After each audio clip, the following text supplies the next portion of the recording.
Sir regulator மட்டும் add பண்ணோம் sir அந்த லேஅவுட்டில். நெக்ஸ்ட் இதில் பண்ணிட்டு வந்துடுறேன். கிளம்புமா? அப்லோட் பண்ணிட்டீங்களா ஃபைல்ஸ்?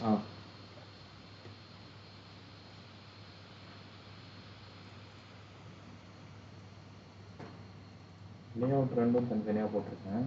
அப்புறம் அசெட்ஸும் தனியாக. ஓகே.